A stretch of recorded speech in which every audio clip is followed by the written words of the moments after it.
बारिश की वो ठंडी रात, रेलवे स्टेशन का प्लेटफॉर्म नंबर 6 और एक छोटा सा बच्चा जो भीगे हुए कपड़ों में अकेला बैठा था। उसका नाम था आरव। ना माँ, ना पिता और ना ही सिर पर कोई छत। उसके पास सिर्फ एक पुरानी तस्वीर थी, अपनी माँ की तस्वीर। वो तस्वीर को सीने से लगाकर धीरे से बोला, माँ, बहुत ठंड लग रही है। लेकिन जवाब देने वाला अब कोई नहीं था। कुछ महीने पहले तक आरव की दुनिया छोटी जरूर थी, लेकिन खुशियों से भरी हुई थी। उसके पिता रिक्शा चलाते थे और माँ लोगों के घरों में काम करती थी। गरीबी थी, लेकिन प्यार बहुत था।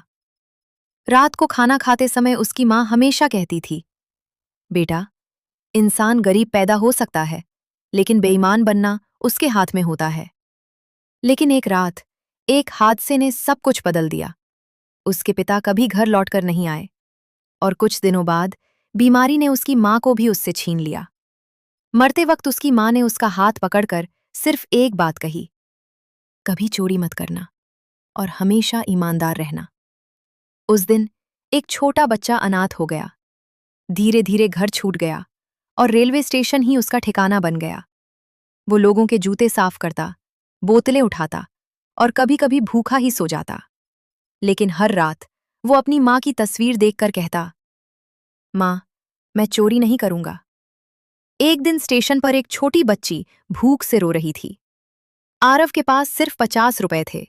उसे खुद भी 2 दिन से खाना नहीं मिला था, लेकिन फिर भी उसने अपने पैसे से खाना खरीदा और उस बच्ची को खिला दिया, क्योंकि दर्द में जीने वाले लोग दूसरों का दर्द जल्दी समझ जाते हैं। लेकिन उसी स्टेशन पर रॉकी नाम का एक गुंडा भी था। वो छोटे बच्चों से पैसे छीनता था। एक दिन उसने आरव को थप्पड़ मारकर उसकी सारी कमाई छीन ली। उस रात आरव भूखा बैठा सोच रहा था, क्या अच्छे लोगों के साथ हमेशा बुरा ही होता है? तभी अचानक स्टेशन पर शोर मच गया।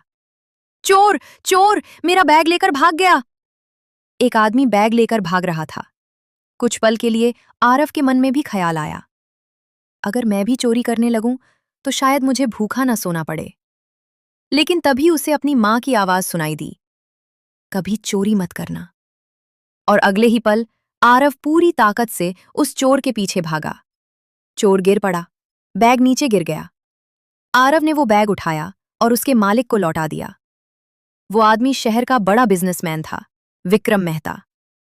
उसने हैरानी से पूछा, तुम चाहते तो ये पैसे लेकर भाग सकते थे, फिर लौटाया क्यों? आरव मुस्कुराया, गरीब हूं साहब, बेईमान नहीं।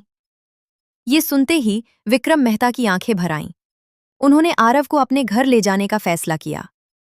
अब आरव के पास अच्छे कपड़े थे, अच्छा स्कूल था, लेकिन सम्मान नहीं। विक्रम का बेटा करण हमेशा उसे नीचा दिखाता। तू सड़क का लड़का है, सड़क पर ही अच्छा लगता है। लेकिन आरव चुपचाप पढ़ाई करता रहा। धीरे धीरे वो स्कूल का सबसे होशियार छात्र बन गया। लेकिन करण को उससे जलन होने लगी। एक दिन उसने ऑफिस से पैसे चुराए और इल्जाम आरव पर लगा दिया। इस बार किसी ने आरव पर भरोसा नहीं किया।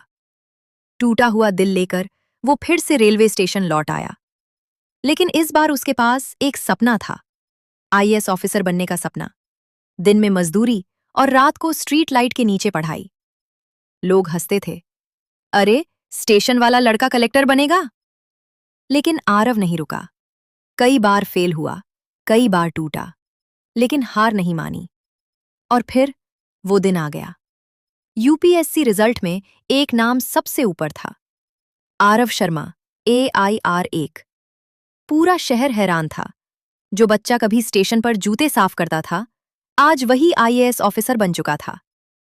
इंटरव्यू में जब उससे पूछा गया, आपकी सफलता का सबसे बड़ा कारण क्या है, तो उसकी आंखें नम हो गईं और उसने मुस्कुराकर कहा, मेरी माँ, जिन्होंने मुझे सिखाया कि इंसान गरीब हो सकता है, लेकिन बेईमान नहीं। और सच यही है, गरीबी इंसान की मजबूरी हो सकती है, लेकिन ईमानदारी उसकी सबसे बड़ी ताकत होती है।